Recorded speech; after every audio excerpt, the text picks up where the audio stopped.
नमस्कार। World news में आज गजा में युद्ध विराम की मांग जितनी तेज होती जा रही है, इजरायल के हमले भी उतने ही तेज होते जा रहे हैं और अमेरिका की तरफ से उसे खुला समर्थन भी मिल रहा है।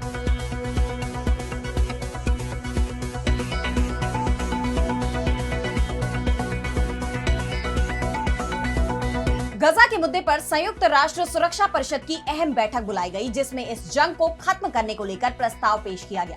लेकिन अमेरिका ने साफ कर दिया कि वो अभी ये जंग खत्म होने नहीं देना चाहता। अमेरिका ने वीटो पावर का इस्तेमाल कर सीजफायर के प्रस्ताव पर रोक लगा दी, जिस पर अब अरब देश और फलस्तीन भड़क गए। तो गजा में जंग नहीं रोकना चाहता अमेरिका। अमेरिका ने यूएन के प्रस्ताव पर रोक लगाकर इजरायल को गजा पर हमले की छूट दे दी है। इस पर हम करेंगे विस्तार से चर्चा, लेकिन आइए जरा उन खबरों को भी देख लें जिन पर आगे होगी बात। अमेरिका ने भारत को फिर दिया झटका। ईरान के चाबहार बंदरगाह पर दी छूट ली वापस। रूस बोला अमेरिकी धमकियों के आगे नहीं झुकेगा भारत। क्या तालिबान को मान्यता देगा अमेरिका? राष्ट्रपति ट्रंप के बयान ने सबको चौंकाया। अफगानिस्तान के बगराम एयरबेस को दोबारा हासिल करने के दिए संकेत। नेपाल में उथल पुथल का माहौल जारी। पीएम कार्की बोली जीरो स्टेट की स्थिति में नेपाल। इस बीच पूर्व पीएम केपी ओली के इस्तीफे पर बड़ा खुलासा आया सामने। और चलते चलते में देखेंगे मौत को चकमा देने वाले जीव को। इस खोज से वैज्ञानिक भी हैरान। इन सभी खबरों पर हम विस्तार से करेंगे बात, लेकिन पहले एक नजर हेडलाइंस पर। इजरायल ने दक्षिणी लेबनान में की सर्जिकल स्ट्राइक। हिजबुल्लाह के मिलिट्री इंफ्रास्ट्रक्चर को तबाह करने का किया दावा। पिछले साल ही लंबे संघर्ष के बाद अमेरिका ने इजरायल और लेबनान के बीच कराया था युद्ध विराम। पाकिस्तान का आतंकी चेहरा हुआ बेनकाब। मुरीद के स्थित आतंकी कैंप की मौजूदगी और प्रशिक्षण को लेकर लश्कर कमांडर का कैमरे पर कबूलनामा। कहा यहीं से निकले कई आतंकी। ब्रिटेन से लौटते समय अमेरिकी राष्ट्रपति डोनाल्ड ट्रंप के हेलीकॉप्टर में आई तकनीकी खराबी, करनी पड़ी इमरजेंसी लैंडिंग। इस दौरान फर्स्ट लेडी मेलानिया भी उनके साथ थी मौजूद। रूसी राष्ट्रपति पुतिन को लेकर डोनाल्ड ट्रंप का बड़ा बयान। अमेरिकी राष्ट्रपति बोले पुतिन ने मेरे भरोसे को तोड़ा, वो बहुत सारे लोगों की ले रहे जान। तो गजा में शांति लौटे, विवाद का हल बातचीत से निकले। पूरी दुनिया इसकी कोशिश में जुटी हुई है, लेकिन अमेरिका और इजरायल का रुख बिल्कुल अलग है। वो गजा को कब्रिस्तान बनाना चाहते हैं और इस कब्रिस्तान में फिर नई बस्ती बसाने का प्लान इजरायल तैयार कर रहा है। इसलिए किसी भी तरह की बातचीत के लिए इतनी शर्तें रख दी जाती हैं कि दूसरा पक्ष इसके लिए कभी तैयार ही ना हो सके। और ये शर्तें इसलिए रखी जा रही हैं जिससे गजा पर पूर्ण कब्जा किया जा सके। इजरायल की सेना ने तो गजा पर पूर्ण कब्जे का अपना अभियान तेज भी कर दिया है। तो इजरायली हमलों के खिलाफ पूरी दुनिया में गुस्सा बढ़ता जा रहा है। तमाम देश इजरायल के खिलाफ कड़े एक्शन के साथ गजा में युद्ध विराम की मांग कर रहे हैं। अब तक तो इजरायल और हमास के बीच युद्ध विराम प्रस्ताव को लेकर असहमति के चलते ये जंग नहीं रुक पा रही, लेकिन अब अमेरिका के राष्ट्रपति डोनाल्ड ट्रंप ने ही तुरंत जंग रोकने से इनकार कर दिया है। संयुक्त राष्ट्र सुरक्षा परिषद में यह मुद्दा उठाया गया। गजा में तत्काल और स्थायी युद्ध विराम की मांग की गई, तो अमेरिका ने इस प्रस्ताव पर वीटो लगा दिया। यूएनएससी के 10 निर्वाचित सदस्यों ने यह प्रस्ताव पेश किया था। इन 10 सदस्यों के अलावा यूएन के 5 स्थायी सदस्य यानी कुल 15 सदस्य देशों ने इस प्रस्ताव पर वोटिंग की, जिनमें अमेरिका को छोड़कर सभी 14 सदस्यों ने प्रस्ताव का समर्थन किया। इस प्रस्ताव में गजा में तत्काल बिना शर्त और स्थायी युद्ध विराम की मांग की गई और यह भी कहा गया कि सभी पक्ष इसका सम्मान करें। हमास और अन्य समूहों की कैद में रखे गए सभी बंधकों की रिहाई और मानवीय सहायता पर प्रतिबंध हटाने का भी आह्वान किया गया था। लेकिन अमेरिका की तरफ से इस प्रस्ताव पर वीटो लगाने के साथ कहा गया कि इस प्रस्ताव पर अमेरिका का विरोध चौंकाने वाला नहीं होगा। यह प्रस्ताव हमास की निंदा करने या इजरायल के खुद की रक्षा करने के अधिकार को पहचानने में विफल है और यह हमास को लाभ पहुंचाने वाले झूठे नैरेटिव को गलत तरीके से वैध बनाता है, जिन्हें दुर्भाग्य से इस परिषद में जगह मिली है।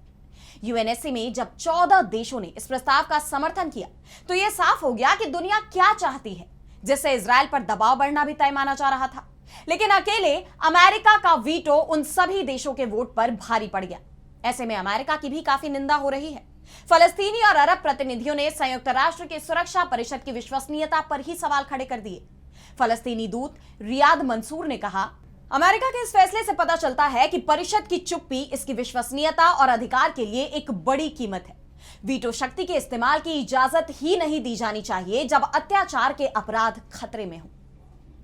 इधर अमेरिका की तरफ से इजरायल को खुला समर्थन दिया जा रहा है। उधर गजा में इजरायली सेना के ताबड़तोड़ हमले जारी है। हालांकि इसी बीच 4 सैनिकों की मौत से उसे एक बड़ा झटका भी लगा है। ये इसलिए भी बड़ा झटका है क्योंकि इजरायली सेना प्रमुख ने पहले ही ये बात उठाई है कि लंबे युद्ध की वजह से सैनिक थक चुके हैं और सेना का लगातार नुकसान हो रहा है। लेकिन Israeli PM Binyamin Netanyahu Hamas के खात्मे तक इस युद्ध को बंद नहीं करना चाहते। वहीं हमास के समर्थन में हूतियों की तरफ से भी इजरायल पर लगातार हमले किए जा रहे हैं। बीती रात भी यमनी ड्रोन ने दक्षिणी इजरायल के शहर इलात में हड़कंप मचा दिया। यमन से छोड़ा गया एक ड्रोन इलात के एक होटल के पास आकर गिरा, जिससे जोरदार धमाका हुआ और आसपास आग लग गई। हालांकि किसी के हताहत होने की खबर नहीं है, जिसके बाद से इस बात की आशंका जताई जा रही है कि इजरायल की तरफ से भी इस हमले का जवाब दिया जाएगा, यानी इस क्षेत्र में जंग और तेज होती नजर आ रही है। और अब बढ़ते हैं अगली खबर की तरफ, जहां हम बात करेंगे अमेरिका से हिंदुस्तान को लगे एक और झटके की। तो अमेरिका की तरफ से हिंदुस्तान को लगातार झटके लग रहे हैं। पहले से ही टैरिफ को लेकर हिंदुस्तान की चिंता बढ़ा चुके अमेरिका के राष्ट्रपति डोनाल्ड ट्रंप ने अब एक और झटका हिंदुस्तान को दिया है। ट्रंप ने 2018 से ईरान पर जारी प्रतिबंध अपवाद के आदेश को रद्द कर दिया है, जो 29 सितंबर 2025 से प्रभावी होगा। यह आदेश ईरान के चाबहार पोर्ट से जुड़ा हुआ है। अमेरिका के विदेश मंत्रालय ने कहा कि 29 सितंबर से जो कंपनी या व्यक्ति चाबहार बंदरगाह के संचालन में शामिल होंगे, उनके ऊपर अमेरिका प्रतिबंध लगाएगा। देखा जाए तो ये सीधे सीधे हिंदुस्तान को अमेरिका की चेतावनी माना जा रहा है। ईरान का ये बंदरगाह हिंदुस्तान को पाकिस्तान को साइडलाइन करके अफगानिस्तान और मध्य एशिया तक पहुंचने में मदद करता है। ये बंदरगाह पाकिस्तान में चीन समर्थित ग्वादर बंदरगाह का जवाब भी है, जिससे क्षेत्रीय व्यापार और समुद्री रणनीति में भारत की स्थिति मजबूत हो सकती है। हिंदुस्तान ने बंदरगाह के बुनियादी ढांचे के विकास में $12 करोड़ से ज्यादा का निवेश किया है। इस टर्मिनल की क्षमता को 1 लाख से बढ़ाकर 5 लाख TEU करने और 2026 तक इसे ईरान के रेलवे नेटवर्क से जोड़ने की योजना पर काम चल रहा है। चाबहार पोर्ट पर 10 साल तक हिंदुस्तान का कंट्रोल है। India ports global private limited इसका संचालन करता है और इसी पोर्ट के सहारे हिंदुस्तान अफगानिस्तान और मध्य एशिया तक अपनी पहुंच को मजबूत बना रहा है। लेकिन अब जो भी हिंदुस्तानी कंपनी यहां से संचालित होगी, उस पर अमेरिका की तरफ से प्रतिबंध लगाया जाएगा। अमेरिका सिर्फ ईरान को लेकर ही हिंदुस्तान की चिंता नहीं बढ़ा रहा, बल्कि रूस से तेल खरीद को लेकर वो हिंदुस्तान पर 50% का टैरिफ भी लगा चुका है। चीन को भी अमेरिका लगातार धमकी दे रहा है। इसे लेकर अब रूस के विदेश मंत्री सर्गेई लावरोव ने पलटवार किया है। उन्होंने कहा कि भारत और चीन जैसे प्राचीन सभ्यताएं अल्टीमेटम के आगे नहीं झुकेंगी। लावरोव ने कहा कि चीन और हिंदुस्तान दोनों प्राचीन सभ्यताएं हैं और उनके साथ इस तरह की भाषा का इस्तेमाल करना जो मुझे पसंद नहीं है, वो बंद करो या मैं तुम पर टैरिफ लगा दूंगा। काम नहीं करेगा। अमेरिका के नजरिए का नैतिक और राजनीतिक विरोध हुआ है। रूस एक बार फिर हिंदुस्तान के पक्ष में खुलकर खड़ा हुआ है, तो दूसरी तरफ हिंदुस्तान को दोस्त बताने वाला अमेरिका लगातार हिंदुस्तान की परेशानी को बढ़ा रहा है। और अब अगली खबर में बात करेंगे अफगानिस्तान की। तो अमेरिका के राष्ट्रपति डोनाल्ड ट्रंप की नजर हर उस देश पर है जहां से अमेरिका को फायदा हो, खासतौर पर जहां रियल अर्थ मिनरल्स की मौजूदगी हो, क्योंकि यह माना जा रहा है कि भविष्य में दबदबा उसी का होगा जिसका रियल अर्थ मिनरल्स पर कब्जा होगा। पाकिस्तान से ट्रंप ने जो डील की है वो भी इसीलिए क्योंकि पाकिस्तान के बलूचिस्तान प्रांत में इन मिनरल्स की भारी मौजूदगी के निशान मिले हैं और अब इसी के चलते अफगानिस्तान भी अमेरिका के निशाने पर आ गया। अब चर्चा शुरू हो गई है कि अमेरिका एक बार फिर अफगानिस्तान में वापसी करने वाला है और इस बार वो सिर्फ सैन्य उपस्थिति तक सीमित नहीं रहेगा, बल्कि बहुत कुछ करने का प्लान बनाया जा रहा है। डोनाल्ड ट्रंप इसके लिए एक बार फिर अफगानिस्तान के बगराम एयरबेस पर कंट्रोल हासिल करने की कोशिश कर रहे हैं। तालिबान के अफगानिस्तान की सत्ता में लौटने से पहले इस एयरबेस पर अमेरिका का ही नियंत्रण था। काबुल से करीब 44 किलोमीटर उत्तर में स्थित बगराम एयरबेस अफगानिस्तान युद्ध के दौरान अमेरिका का सबसे बड़ा सैन्य बेस था।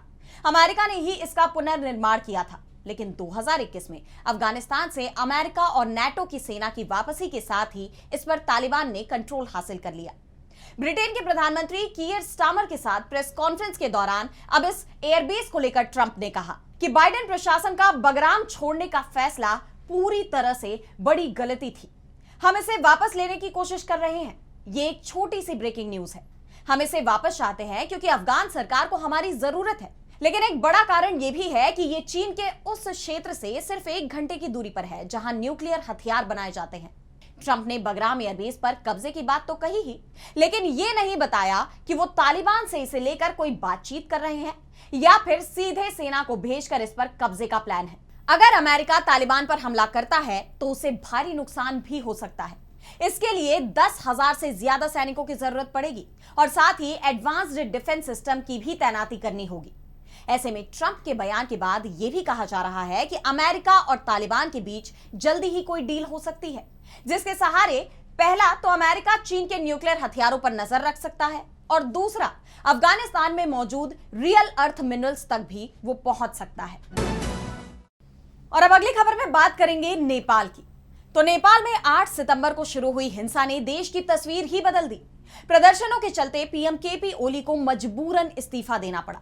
नेपाल में तख्ता पलट हो गया, लेकिन अब नेपाल को दोबारा खड़ा करना अंतरिम सरकार के लिए बेहद मुश्किल होता जा रहा है। खुद नेपाल की पीएम सुशीला कार्की कह रही हैं कि हम शून्य स्थिति यानी जीरो स्टेट में हैं।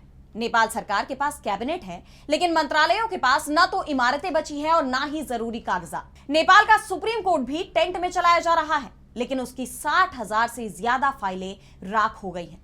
इस बीच केपी शर्मा ओली के इस्तीफे को लेकर बड़ा खुलासा सामने आया है। नेपाली न्यूज पोर्टल उकेरा ने दावा किया कि जेनजी प्रदर्शनकारियों ने 9 सितंबर को पूर्व पीएम शेर बहादुर देउबा के घर पर हमला किया।